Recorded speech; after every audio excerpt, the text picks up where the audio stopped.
चलो बेटा एड डालो एंटी फ्रीजिंग सॉल्यूशन, ठीक है। लिखिए water is used in radiator, water is used in radiators of vehicle as cooling liquid, as cooling liquid if the vehicle is to be used, if the vehicle is to be used at high altitude, at high altitude where the temperature is such zero,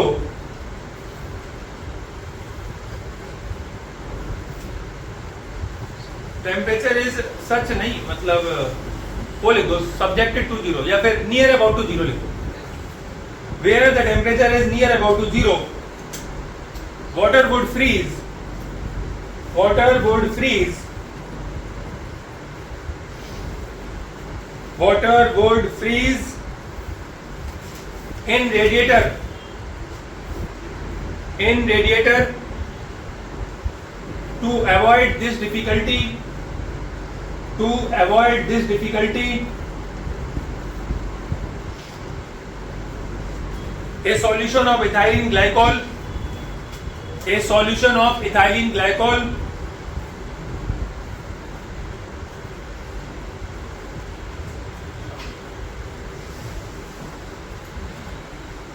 in water, a solution of ethylene glycol in water is used in radiator, in radiator. This solution has freezing point, this solution has freezing point lower than zero, lower than zero with the proper ratio of, with the proper ratio of glycol and water, with the proper ratio of glycol and water, it is possible to protect the automobiles, it is possible to protect the automobiles, वो mobile नहीं होता, automobile. बोलने को तो कुछ भी बोल दो। And cooling system to temperature, and cooling system to temperature up to -42 degree centigrade, up to -42 degree centigrade. -42 तक अपनी कार ले जाओ, चिंता मुक्त होके जाओ। बोलो क्लियर? अब देखिए मैंने आपको कई बातें सिखा दी, इसमें थ्योरेटिकल क्वेश्चन भी कुछ आते हैं, ठीक है, जो इस पर डिस्कशन नहीं हुआ था। मैं आपको एक क्वेश्चन लिखवा रहा हूँ, आप अपनी बुद्धि का यूज करके आंसर करना, गलत होगा तो डिस्कस करेंगे, ठीक है। क्वेश्चन लिखें, which of the following solution has, हाँ अलग क्वेश्चन है, हेडिंग खत्म, क्वेश्चन है which of the following solution has highest boiling point, highest boiling point. Number 1 MCQ type है बेटा, ठीक है। पहला पॉइंट है 1m NaCl, 1m NaCl capital M, 1 capital M, 1m NaCl, फिर 1m MgCl2, 1m urea, 1m glucose. 4 option है आपके पास, A B C D। बताइए आंसर क्या होगा, किसका बॉइलिंग पॉइंट सबसे ज्यादा होगा? बोलो।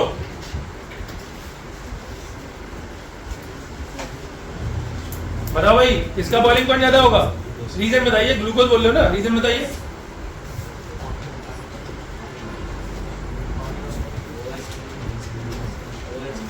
OH, OH से क्या हो जाएगा? हाइड्रोजन बॉन्ड सोच रहे हो क्या?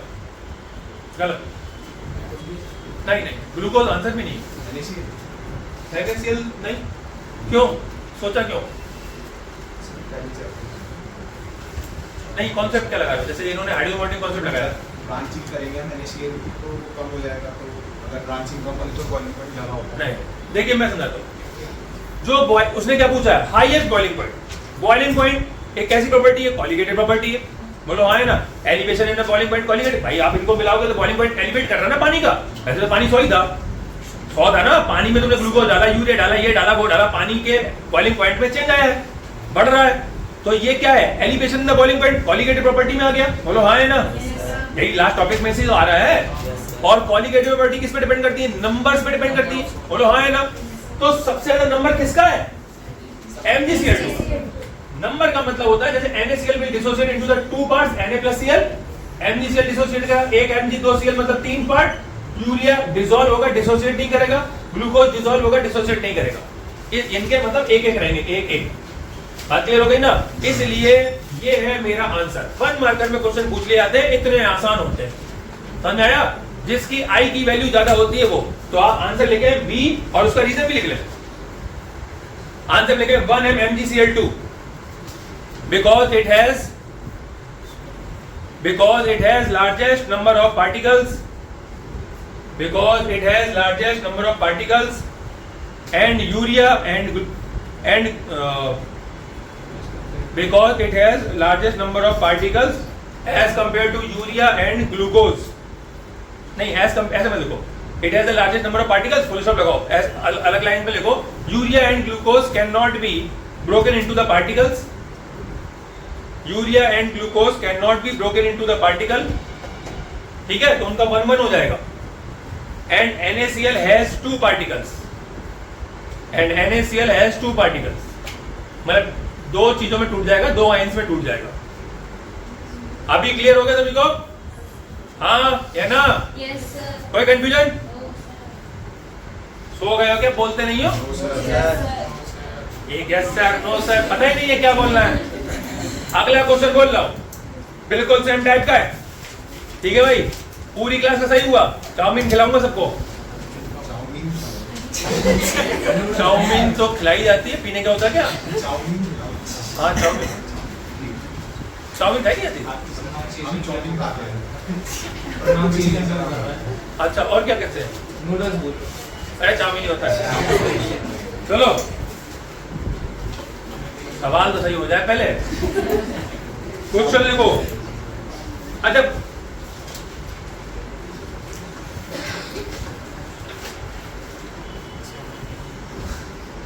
और क्या कमीन बोलूं, लिखो which of the following solution has, which of the following solution has highest freezing point, highest freezing point।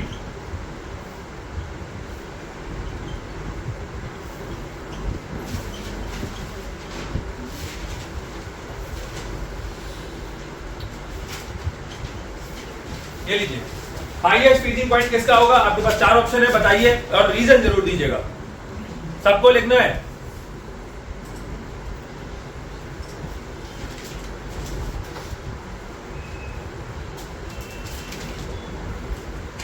चलो ठीक है, जो भी इसका आंसर सही दे देगा रीजन के साथ, वही चले आज शाम को खाने नूडल्स। खुश? अब आप लोग देखो आंसर नहीं कर पाए तो अब मेरी बात सुनो, मैं आपको बता बिल्कुल सही रहा हूं। मैंने अभी आपको क्या समझाया, नंबर्स, आप इनके नंबर निकालो। इसका नंबर आएगा 2, जैसा ये बता दीजिए, इसका आएगा 3 और इसका SO4, 3 मॉलिक्यूल SO4 के 2 एल्यूमिनियम, टेक्निकली 5 बन जाएगा, इसका कुछ नहीं 1 बनेगा।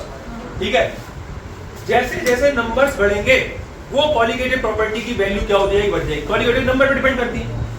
ये फ्रीजिंग पॉइंट है, फ्रीजिंग पॉइंट की प्रॉपर्टी क्या होती है? Depression in freezing point, freezing point में कमी। ध्यान सुनो मेरी बात, फ्रीजिंग पॉइंट में कमी, इसका मतलब क्या है बेटा? वो फैन बंद करो। इसका मतलब क्या है? इसका मतलब ये है कि जिसका नंबर ज्यादा होगा उसका फ्रीजिंग पॉइंट बहुत ज्यादा कम चला जाएगा। यही मतलब निकला ना, फ्रीजिंग पॉइंट में कमी लानी है ना। कॉलिगेटिव प्रॉपर्टी हमें क्या बता रही है कि फ्रीजिंग पॉइंट में कमी लानी है। जिसका नंबर ज्यादा होगा उसके में ज्यादा कमी आएगी, इसका नंबर ज्यादा है इसमें कमी ज्यादा आएगी। मैंने क्या पूछा? Highest freezing point, highest, lowest नहीं पूछा था सवाल में, हाईएस्ट पूछा था। समझ गए ना? तो यू आंसर, आपको रीजन नहीं होगा, बात समझ आ गई ना। अगर लोएस्ट पूछा जाता, देखो प्रॉपर्टी वैसी लग रही है उसी स्टाइल से, लेकिन पूछा सब क्वेश्चन में गलत पूछा था। क्वेश्चन में हाईएस्ट पूछा था, लोएस्ट नहीं पूछा था, ठीक है। जबकि प्रॉपर्टी लोएस्ट डिफाइन करता है। डिप्रेशन इन फ्रीजिंग पॉइंट, जब हमने चीज मिलाई तो कितना कमी आ रही है, जितना ज्यादा डिसोसिएशन होगा, सोचो ना, डिसोसिएट जितना ज्यादा होगा मॉलिक्यूल के उसके बीच में घुस जाएंगे, पानी पास में आने से और ज्यादा रोकेंगे, तो तुम्हें और कम करना पड़ेगा ना। तो नंबर से जितना ज्यादा नंबर बढ़ रहा है, आपका बॉइलिंग पॉइंट नीचे, सॉरी फ्रीजिंग पॉइंट नीचे गिरता हुआ चला जाता है, बॉइलिंग पॉइंट ऊपर उठता चला जाता है।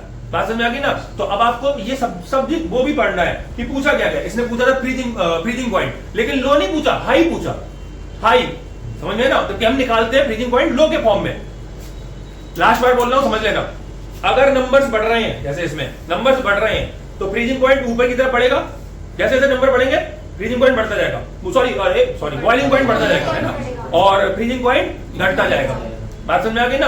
अब उसने पूछा था हाईएस्ट, जबकि नंबर बढ़ने पे वो घटता है, तो नंबर कम होने पर वो बढ़ेगा। बोलो क्लियर? उम्मीद है बात समझा दी मैंने, कोई डाउट नहीं किसी को?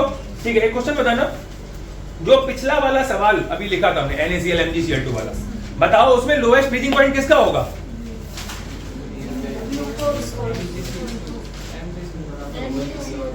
देखिए फिर आप सीख नहीं पाए, मुझे दोबारा बताना पड़ेगा। हाँ, MgCl2 को होगा। इस बार मैंने पूछा है lowest freezing point. Lowest freezing point तो कॉलिगेटेड प्रॉपर्टी की डायरेक्शन में ही है ना, तो जिसके नंबर ज्यादा होंगे उसका ज्यादा होगा। समझ में आया? देखिए समझ गए ना मेरी बात। जब मैं पूछूंगा, देखो अगर आपको नहीं आता तो आप यहाँ पे लिख लो कि अगर पूछा जाता है हाईएस्ट बॉइलिंग पॉइंट, ठीक है ना, तो जिसके डिसोसिएशन मतलब नंबर्स क्या हो, मोर हो वो, ठीक है। या पूछा जाए लोएस्ट फ्रीजिंग पॉइंट, तो जिसके नंबर मोर हो वो, ठीक है, एंड वाइस वर्सा। बात क्लियर है ना? अगर इसको हाई कर दोगे तो यहाँ पर लेस नंबर हो जाएगा, है ना, ठीक है।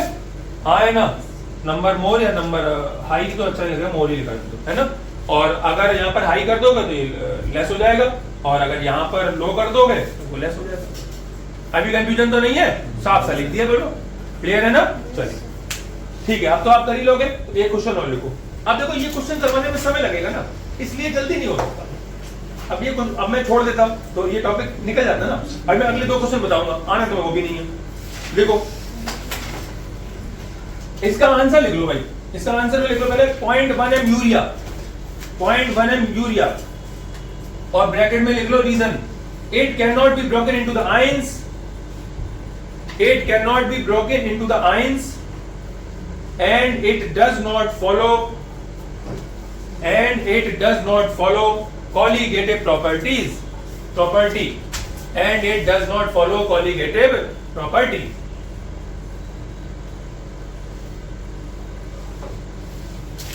बात क्लियर हो गई? जो आयन में नहीं टूटा वो कॉलिगेटिव प्रॉपर्टी फॉलो ही नहीं कर रहा।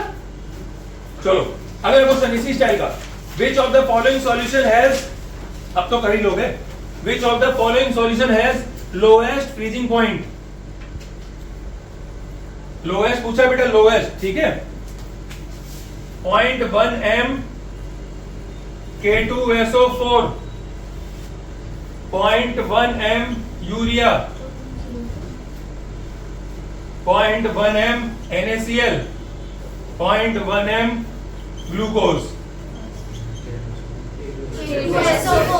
बात क्लियर हो गई? ठीक है ना? ठीक, अब तो समझ में आएगी सबको? कोई रीजन बताएगा मुझे इसका? लोएस्ट पूछा क्या था, फ्रीजिंग पॉइंट पूछा, फ्रीजिंग पॉइंट लोएस्ट पूछा जाए और बॉइलिंग पॉइंट हाईएस्ट पूछा जाए, नंबर्स काउंट कर लो, जिसका ज्यादा वही, ठीक है ना। तो भैया जी इसका ज्यादा है, और वैसे भी इन दोनों का 1-1 था, आंसर बनता ही नहीं, 2 आंसर बन जाते हमारे। चलिए अब आप समझ गए हैं तो फिर आगे बढ़ते हैं, थोड़ा कठिन कर देता हूं। लिखिए, which pair will not form, अगला क्वेश्चन लिखेंगे, which pair will not form ideal solution, which pair will not form ideal solution, कौन सा पेयर आइडियल सॉल्यूशन नहीं बनाएगा, ठीक है। तो फिर पहला लिखो, हटाओ ये पुराना है बेटा। तो पहला पेयर लिखो C2H5Br, C2H5I, सेकेंड लिखो C6H5Br, C6H5Cl, थर्ड लिखो C6H6 comma C6H5CH3, fourth C2H5I, comma C2H5OH। बताइए कौन? सर डी वाला। डी वाला क्यों? रीजन नहीं मालूम, कोई बात। देखिए ऐसे सवालों का आंसर आप तभी निकाल पाएंगे जब आपको वो एग्जांपल याद होंगे जो मैंने राउल्स लॉ के नीचे लिखवाए हैं। याद है? आप सुन लो मेरी बात, बाबू आप मत पढ़ो, मेरी बात सुनो, शोर मत करो। आप सोचो इसमें कोई तरकीब सिखा दूं, कोई तरकीब नहीं है यहाँ पर। आपको ये पेयर में चल रहे हैं, तरकीब तो है, ऐसा नहीं है, लेकिन फिर भी आपको उसके लिए भी कुछ ना कुछ पता होना चाहिए। इससे बेटर है वो एग्जांपल याद करिए जो राउल्स लॉ के आइडियल, पॉजिटिव और नेगेटिव के लिखवाए गए हैं, वो घुमा फिरा के ऐसे पूछे जाते हैं। ठीक है, आंसर डी वाला ही, ठीक है ना। आयोडीन और अल्कोहल, ये मतलब C2H5I और इथाइल अल्कोहल, ये आपका आएगा। उम्मीद है सभी लोग कर लेंगे। ठीक है, एक मैं आपको फ्रीजिंग पॉइंट का क्वेश्चन करवा देता हूं और 2 क्वेश्चन घर के लिए दे देता हूं। ठीक है, जगह छोड़ देना और नोट्स में ही करना। ये नोट्स में लिख रहा है सब, हाँ नोट्स और चेक करवा दें, तुम पे भरोसा नहीं करना चाहिए। लिखो, ए 5% solution by mass of sugar. एक और बात बता दूं पहले, फिर लिखना। अगर किसी सवाल में 2 गिवन चल रहे हो तो लाइन खींच के 2 गिवन बनाने हैं। पता है ना, ये बात पहले भी सिखा चुका हूं, पता है ना? अरे हाँ है ना? जैसे मान लीजिए एक सवाल के अंदर, जैसे इस सवाल में ग्लूकोज और शुगर 2 चीजों की बात चल रही है, तो एक ग्लूकोज का गिवन होगा, इधर बना देना शुगर का गिवन, और उससे आप 100% सवाल समझ जाएंगे कहां चल रहा है। ठीक है, चलो करो। 5% solution by mass of sugar in water has freezing point of 271 Kelvin, has freezing point of 271 Kelvin। लिख लिया? Calculate the freezing point of 5% NaCl। Calculate the freezing point of 5% NaCl।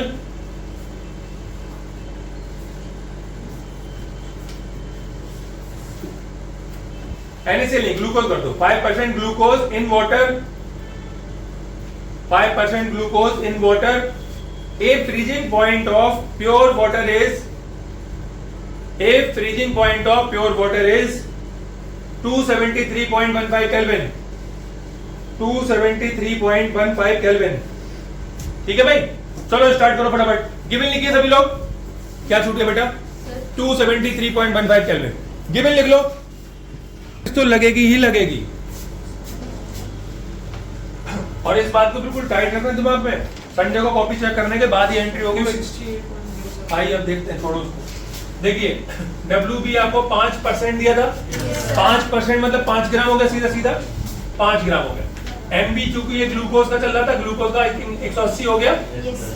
WA आपका 95 हो गया, और MA आपका कितना हो गया? 18 हो गया। पानी में चल रहा है सब मामला। ठीक है, बाकी आपको कुछ डेटा TF दिया है, डेल्टा TF दिया, TB दिया है, कुछ 271 दिया है। ठीक है ना। देखिए उन्होंने दिया है TF 271। आप कोई कहे हमें कैसे पता चला? ये 271 तो बहुत बड़ी वैल्यू है। हाँ, किसका दिया? मैं क्या, तुम बता रहे हो तो लिखते जा रहे। Sugar in the water freezing point इतना। अच्छा, शुगर का है, ग्लूकोज का निकालना है। ठीक है, तो कोई बात नहीं, तो इसका यहाँ छोड़ दो, यहाँ ग्लूकोज का लिख देते हैं। ये हो गया आपका ग्लूकोज का गिवन। ठीक है, अब बात, ये हो रहा आपका शुगर का। WB कितना हो गया? 5। MB हो गया आपका 342, करेक्ट। WA हो गया 95। MA कितना हो गया? 18।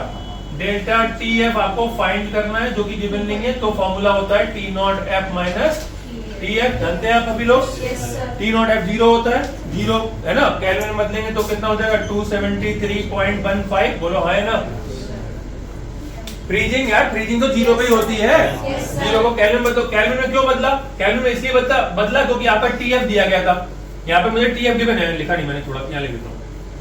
MA = 18 और TF = आपका 271 केल्विन गिवन है। ये केल्विन में गिवन है, तो मुझे बदलना पड़ेगा। बात समझ में आ गई ना। तो -271 = कितना हो जाएगा? 2.15 केल्विन, ये आपका डेल्टा टीएफ हो गया। अब देखो सवाल को, ये भी गिवन हो गया, बोलो हाँ है ना। इस सवाल में आपके पास केएफ नहीं है, केएफ मिसिंग है ना, और यहाँ पर केएफ मिसिंग है और डेल्टा टीएफ भी मिसिंग है, जो कि हमें चाहिए, बोलो हाँ है ना। फॉर्मूला हमारे पास क्या है, इधर आ जाओ, मैं सवाल नहीं करूंगा, सवाल तो आप ही करोगे। Delta TF equal to KF into W B upon M B into 1000 by W A. अब देखो इसके लिए, शुगर के लिए बता रहा हूं मैं, देखो ये पता है, ये पता है, ये पता है, ये भी पता है, ये निकल आएगा कि नहीं निकल आएगा? कैलकुलेट करने की आवश्यकता नहीं है, वैसी वैल्यू रख के देना, मैक्सिमम कट जाएंगे। चलो मैं एक कर दे रहा हूं, इसके बाद नहीं करूंगा भाई, आपका हो अथवा ना हो, थोड़ी जिम्मेदारी तुम भी लो यार, वैन उठाओ थोड़ा सा, मैं कर रहा हूं बेटा, ऊपर देखो। तो यहां से केएफ लूंगा तो केएफ इधर आ जाएगा, KF equal to delta TF, bio वाले ये दोनों इधर चले गए, क्रॉस मल्टीप्लाई में, समझ में आ रही बात? Delta TF into M B into W A upon W B into 1000, ये दोनों इधर थे, नीचे आ गए, बात समझ में आ गई? डाउट है क्या? ठीक है, वैल्यू डाल देते हैं, तो केएफ इक्वल टू हो जाएगा आपका डेल्टा टीएफ कितना है 2.15 इंटू एम बी हो गया आपका 342 इंटू डब्ल्यू ए हो गया 95 अपॉन 5 इंटू 1000। बोलो क्लियर? ये शुगर का मामला निपट गया। अब हमें केएफ पता है, क्योंकि केएफ तो कांस्टेंट है, कांस्टेंट तो कांस्टेंट ही रहेगा, कांस्टेंट वाटर के रिस्पेक्ट में निकाला जा रहा है, शुगर ग्लूकोज के चक्कर में नहीं होता, पानी के लिए होता है, तो पानी है ना, तो कांस्टेंट बराबर ही रहेगा। इसका करते हैं हम, अब यहां से दूसरा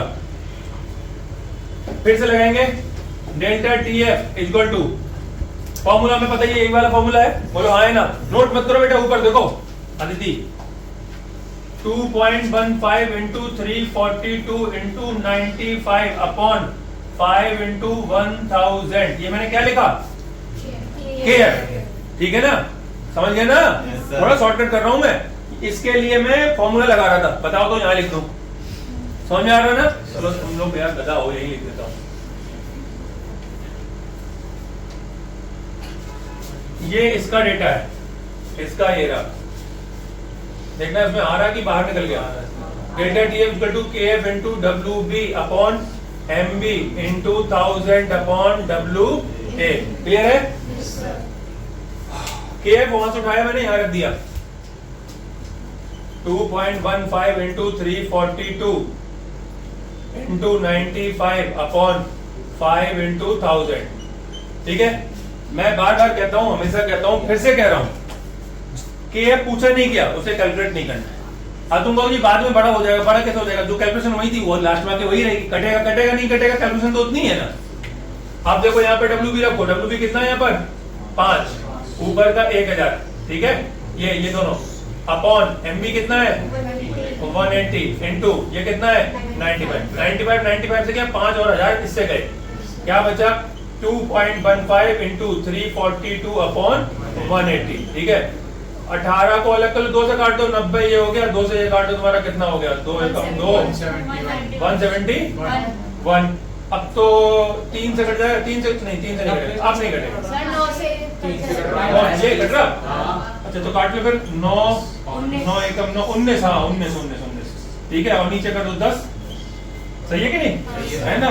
और 10 से ये उड़ा दो, 10 से ऐसे डेसिमल किसका देंगे, हाँ है ना, तो 0.215 इंटू 90, 19 बना 95 जा, याद ही नहीं है, 5 8 19 से कम 19 और 8 सर 4085 आ रहा है,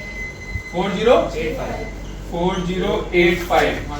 तो अब ये हो गया डेसिमल 3.4.85, ये आ गया, ये हमारा क्या आया डेल्टा टीएफ। अब देखिए सवाल में इतनी सारी बारीकियां हैं, सुनो, आपसे पूछा डेल्टा टीएफ नहीं गया है, क्या पूछा गया है टीएफ पूछा गया। सवाल पढ़ो, अगर ध्यान छोड़ोगे तो भी आपके नंबर कट गए।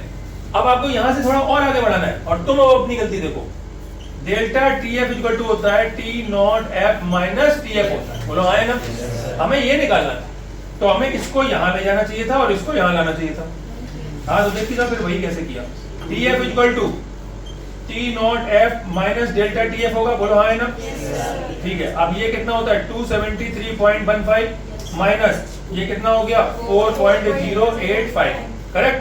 आप घटाओगे तो आपका कितना आ रहा था 1.06 279 73 में से 4 घटा रही 79 कैसे आ सकता है मुझे समझा दो जरा। 268.07 बात तो भाई सीधी बात है 370 के तो नीचे जाएगा 79 ला रही 268 आप सही है 269.08 जो भी यार आपने घटा लेना ये आपकी 268 है घटा लेना यार कुछ तो कर लो 269 होगा। तुम यही कॉपी कर रहे हो 269 ही है बेटा तुम लोग घटा भी नहीं पा रहे तुम लोग बिल्कुल बेकार हो रहा है माइनस कर लो 5 हम ही घटाएं वो भी छोड़ो 15 में से आ गई 9 9 8 15 9 अरे ठीक है ये तो मान डालो लो खत्म हो गया अरे यार 15 है ना 15 में से 8 का कितना बचा 9 ही तो बचेगा 8 दूनी 16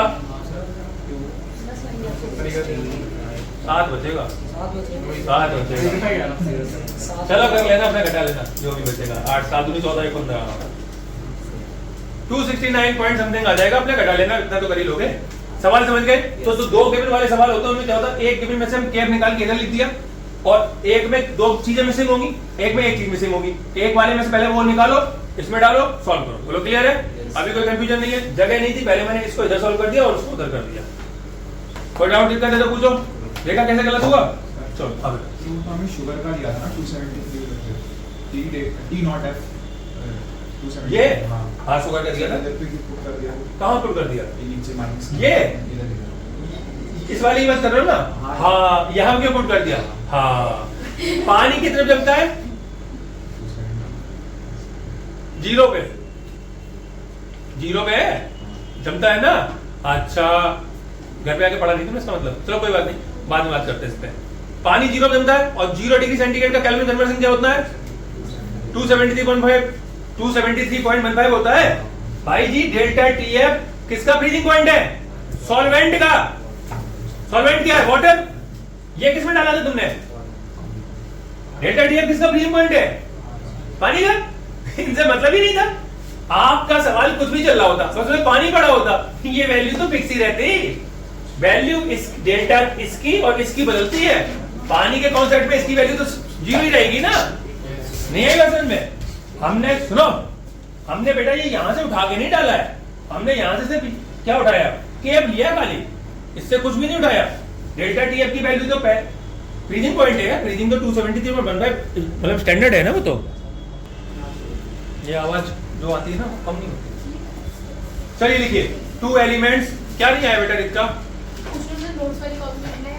नहीं ये आपको दोनों क्वेश्चन नोट्स की कॉपी में लिखना है जगह छोड़ दीजिएगा एक एक पेज का और उसको कर लीजिएगा घर पे बैठ के ठीक है प्रैक्टिस कॉपी में नहीं और अपना करिए पहले प्रैक्टिस में क्योंकि गलत जरूर होंगे सवाल सरल नहीं है कठिन है 2 elements A and B notes की कॉपी में क्वेश्चन नोट करिए 2 elements A and B form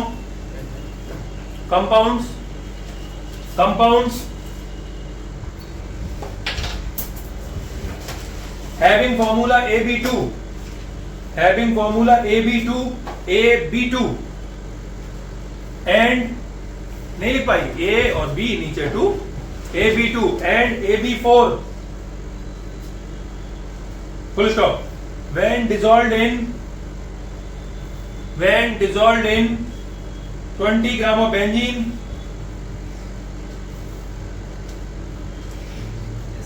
1 gram of AB2 1 gram of AB2 lowers the freezing point by 2.3 Kelvin by 2.3 Kelvin ठीक है whereas 1 gram of AB4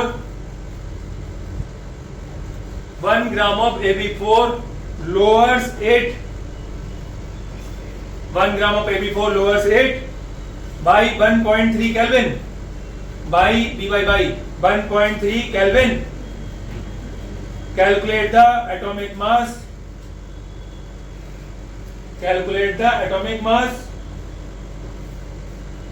of A and B ठीक है Kb for benzene is अब देखो Kb for benzene बोला है solute ही बोला solvent के लिए Kb KF चलता है ठीक है सॉरी Kb नहीं है KF for benzene is 5.1 ठीक है, और वो पन्ना पूरा छोड़ दो, सवाल बहुत बड़ा है। ठीक है, अब अगले पन्ने पे लिखो और पहले प्रैक्टिस पे करना, नहीं तो नोट्स खराब होंगे। सवाल एक बार में होना नहीं है, टाइट है सवाल, और ना आए तो घबराना मत, अगली क्लास में करवा दूंगा। लिखो 45 gram of ethylene glycol, 45 gram of ethylene glycol is mixed with, पन्ना ही नहीं पलट पाया, glycol is mixed with 600 gram of water, 600 gram of water. ठीक है, full stop. Calculate the freezing point, calculate the freezing point of depression and freezing point of solution. Freezing point of depression, depression मतलब क्या होगा, क्या निकालना है, delta T. Depression बोले, elevation बोले, ये डेल्टा के साइन होते हैं ना, समझ में आ गया ना। हाँ, calculate the freezing point of depression and freezing point of solution मतलब टीएफ, समझ गए। अगर वो पूछे what is the difference, depression, depression माने कमी, तो कमी कैसे निकलेगी, कमी तो घटा के निकलेगी, तो घटेगा तो डेल्टा आ जाएगा। ऐसे एलिवेशन कितना हुआ, एलिवेशन कैसे निकलेगा, घटा के निकलेगा, घटेगा तो डेल्टा आएगा। ठीक है, KF for water is 1.86, KF for water is 1.86। ठीक है, अगले हेड डालो osmosis, KF for water is 1.86, osmosis heading डालिए।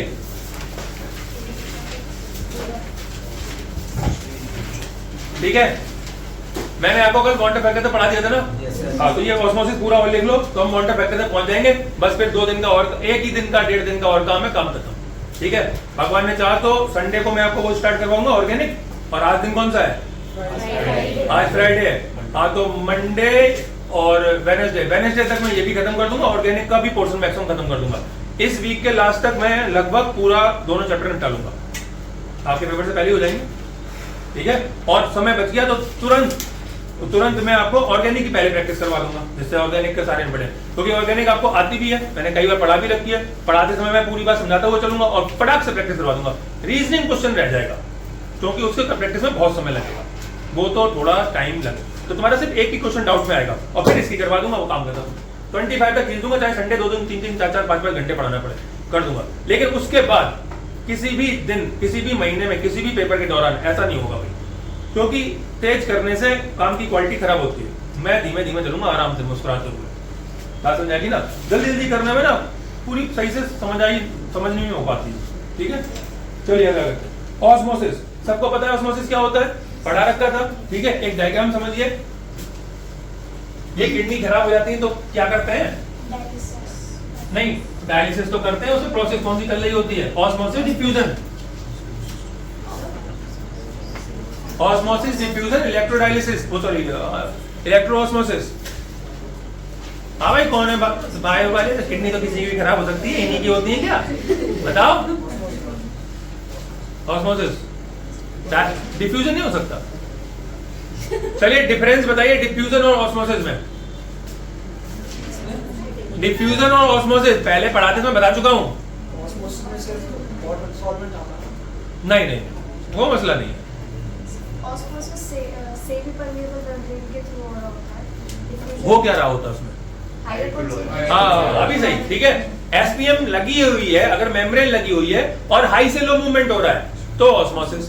मेम्ब्रेन हटा लो, हाई से लो मूवमेंट हो रहा है, डिफ्यूजन। बात समझ आ गई ना। तुम्हारे पेट में बहुत सारी गैस बनी हुई है, बाहर बिल्कुल नहीं है, मूवमेंट हुआ, बताओ क्या होगा, डिफ्यूजन होगा, क्योंकि मेम्ब्रेन थोड़ा नहीं है। बात समझ आ गई। और एग्जांपल दे रहे हैं, ठीक है। तुम लोग प्यार से समझते नहीं हो, किया क्या जाए। अमन अगली बार तुम्हारे नंबर चिंता मत करो, 2 मिनट ध्यान रखना। ऐसा जहरीला एग्जांपल लाऊंगा ना, उल्टी कर दोगे तो। अब देखो भाई, ये एक सॉल्यूशन भर दिया, ठीक है। वैसे तो इसमें एक सुसाइडल बैग का कॉन्सेप्ट भी है, वो आपको पढ़ाना चाहिए, है ना। लेकिन अभी ये मोटा मोटा ये समझो, और ये एक हमने सॉल्यूशन में डिप कर दिया। मैं आपको एक एग्जांपल समझा रहा हूँ, आप समझना। जो कंटेंट इसमें भरा हुआ है वही कंटेंट बाहर भी है, मतलब सेम टाइप की चीजें हैं, ठीक है भाई।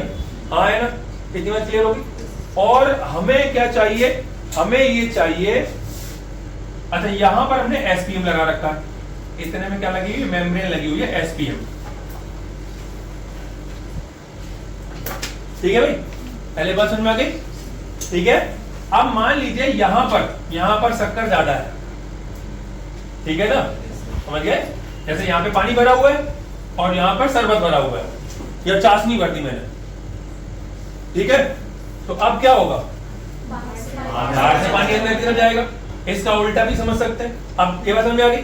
किडनी वाले कॉन्सेप्ट समझोगे तो ऐसे समझो, इधर खून से मिलती जुलती कोई चीज भरी हुई है, मिलती जुलती, खून से मिलती जुलती, और अंदर खून ही भरा हुआ है, ठीक है, लेकिन उस खून में गंदगी भी है, तो वो गंदगी अंदर तो है लेकिन बाहर नहीं है। हाई टू लो मूवमेंट होता है, इधर की तरफ मूव कर जाएगा। अब तुम कहो कि तो पानी मूव करता था, तो भाई वो किडनी वाला अलग मसला है, उसमें हम जो इम्प्योरिटीज हैं उनका मूवमेंट के लिए अलग टाइप की मेम्ब्रेन इस्तेमाल करेंगे।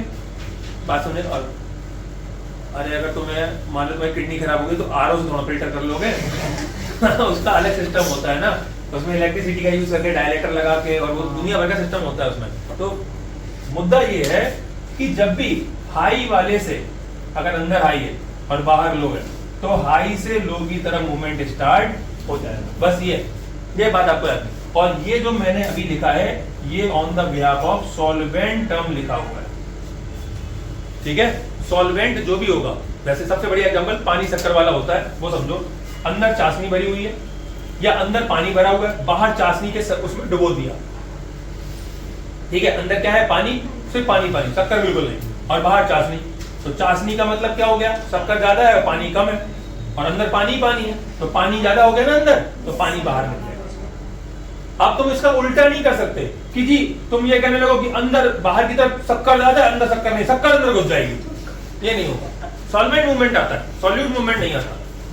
बात समझ आई ना? ये बात समझाना चाह रहा हूं, क्लियर है ना भाई? तुम ये भी कर सकते हो, शक्कर इधर हाई उधर लो, जल्दी शक्कर, ऐसा नहीं होता, ठीक है। नहीं तो अंगूर को क्या शक्कर में डालते है ना, किसमें, अंगूर को शक्कर में नहीं, अंगूर को किसमें डालो, अंगूर में कॉन्सेंट्रेशन पानी का ज्यादा है ना, चाशनी में डालो और अंगूर और मीठा हो गया नहीं होता ना ऐसा। तुम्हारा तो संतरा ही बन गया था तो बात ही ना करो कुछ। लिख लो भाई, डायग्राम बनाओ फटाफट।